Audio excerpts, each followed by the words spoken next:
Hey guys, this is Evolving Sons Audio, and I'm going to show you how I put my mixes together for Evolved Radio. And I thought I'd do it and give you a little tutorial. And I used some DJ software called DJStudio. And this is pretty new software, it's pretty cool. I used to use Mixmeister before I started using this, and it's made my life so easy to put mixes together. So I thought I'd go ahead and show you how it works. So this is the import panel here, and if you can see down the side here, we have a load of my tracks from Rekordbox. So it picks up everything from Rekordbox, all my playlists. So I have prepared a playlist for this, so I can show you guys how it works. So I've made this folder here. If I go on Rekordbox, I organize my music into month playlist folders. So we can click this one here, and we have all these tunes that I've basically gone and downloaded for the start of this month, January 2024. These are all the tunes in here. So I'm going to click this top one up here to basically select all of them, and then we're going to add all these 16 tracks to this mix. Actually, no, sorry, I'm going to untick them from it. We're going to pick some tunes. I think that's the best thing to do.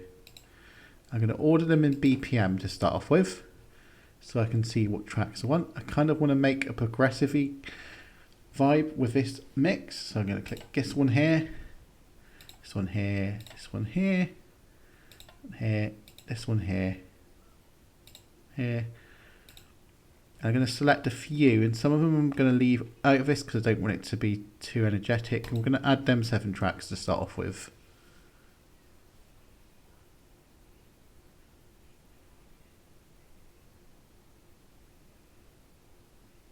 It takes a little bit of time to import them, but if you just sit there and bear with it, and we'll see what it's going to do in a minute.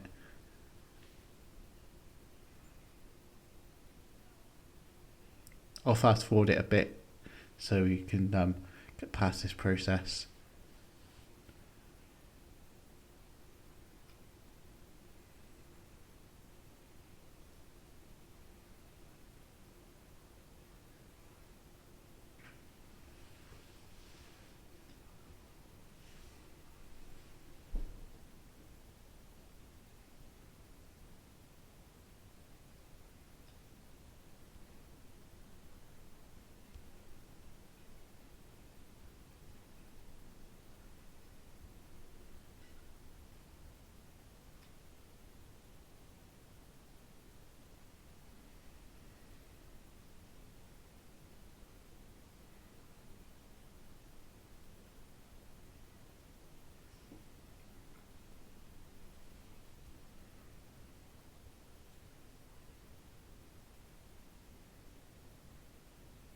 Right, so it's now put all these tracks, and it's put them in order of the order of that I basically imported them for the minute.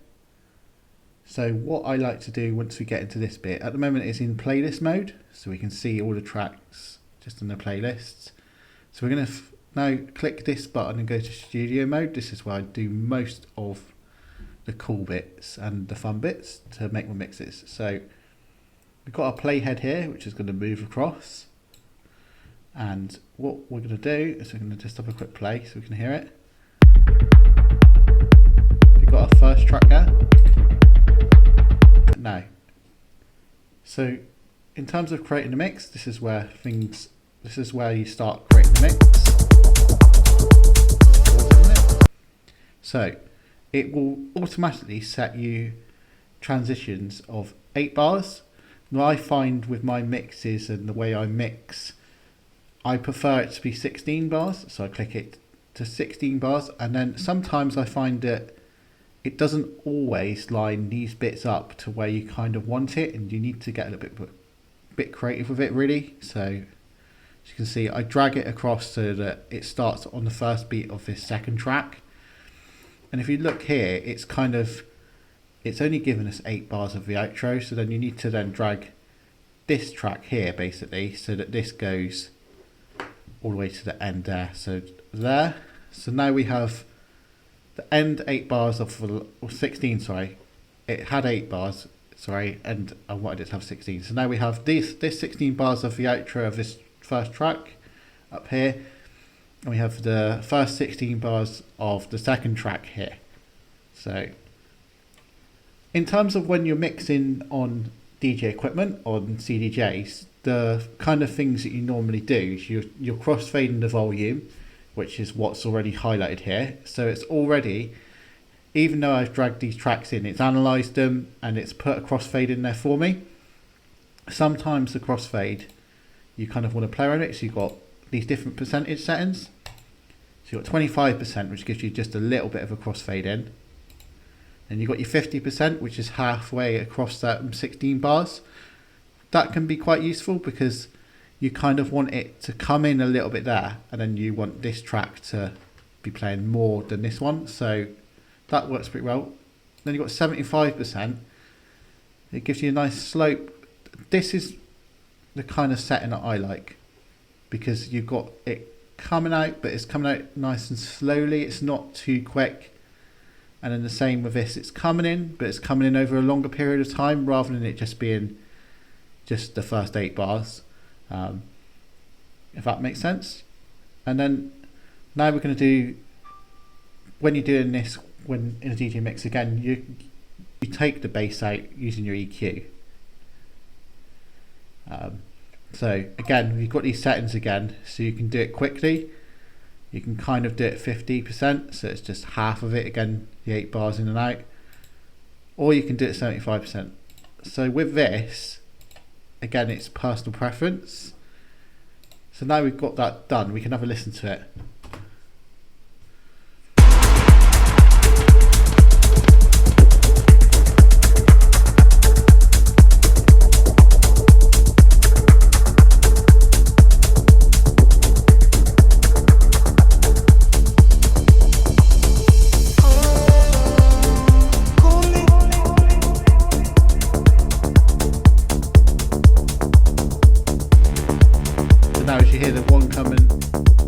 The other one's faded out. Nice smooth transition.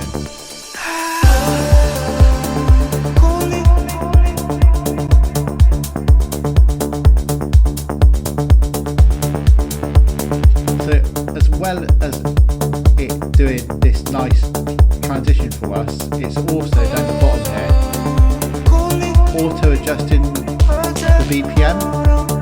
So I like the fact that it does this auto adjusting the BPM, but sometimes, and this is where I adjust it, sometimes you want it to kind of be at a different set BPM. So normally I do this at the end of a mix. I'll just let it do auto BPM, and then at the end of a mix I'll go and manually adjust it so I can adjust the tempo. Sometimes I like to push tracks up a little bit in tempo, like this one at the moment set up.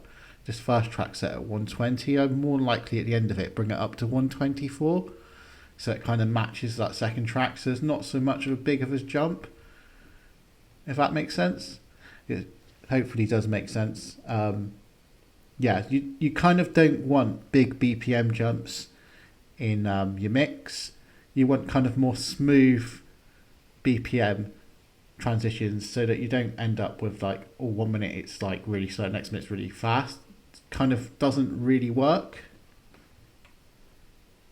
Right, so we've done that one now. Let's do a second one, and this time I'll just do it without kind of like talking you through it, and then play it to you.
So you can see how that works. It's really, really, really, really good. It kind of gets this mixing view really well done.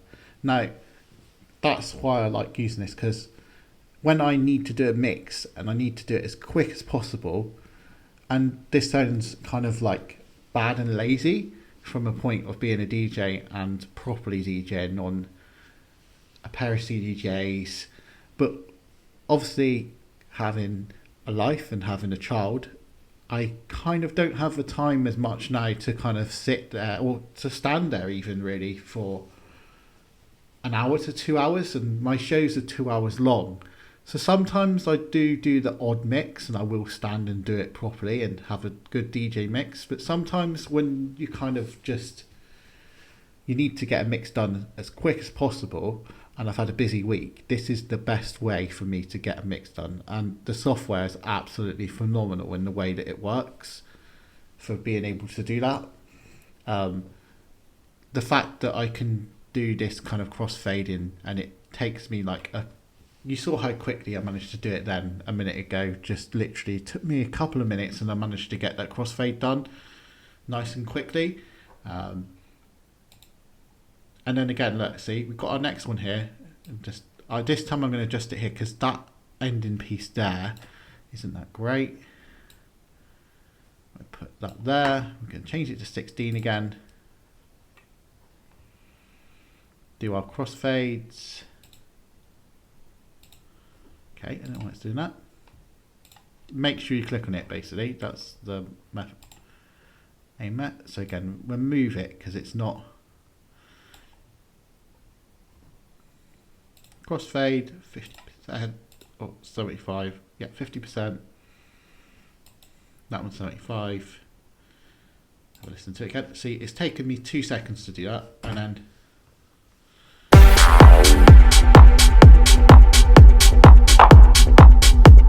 it just helps you get these really nice, lovely, smooth transitions.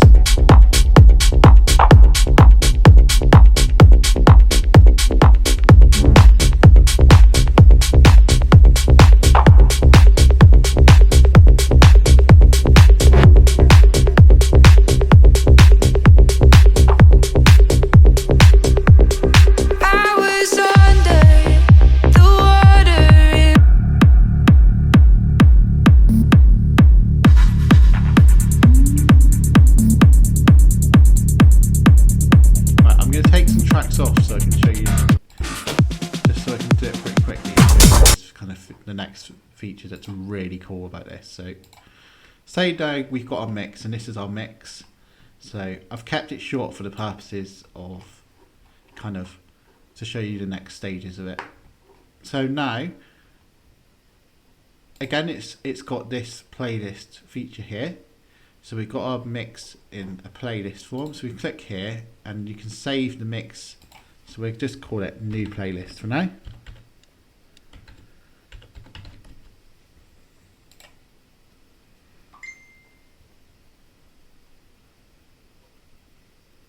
So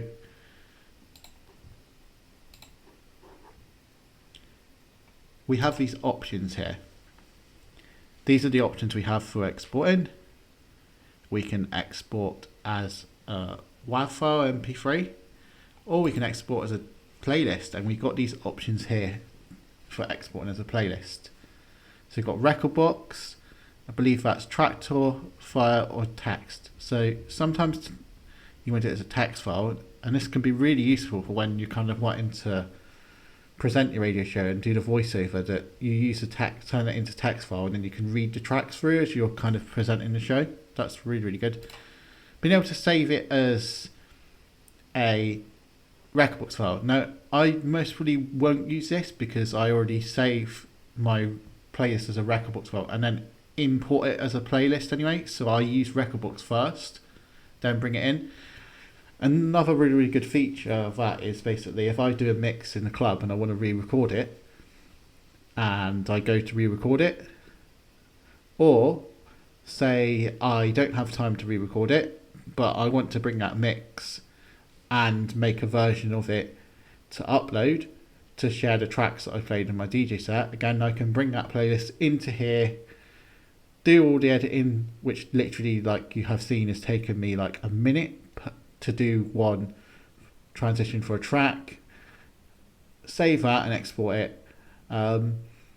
I tend to, when it comes to things like doing re-records of like mixes that have been in like club mixes that I've done out, to actually make a bit of time to actually go and record it and do it properly, because I find there's certain things you can do on like when you're properly DJing, like backspins and stuff like that, and I like to make sure they're in there.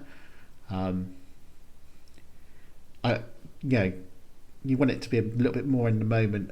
This is very, very good, but I use it personally more for radio shows where it needs to be polished and it needs to be more to a standard for radio, rather than using it to create a DJ mix per se that's in the moment, because I believe myself as a DJ, mixes in the moment are for in the moment. This is more for broadcast for me, and basically being able to broadcast a mix and just share music in a way, because that's what I do.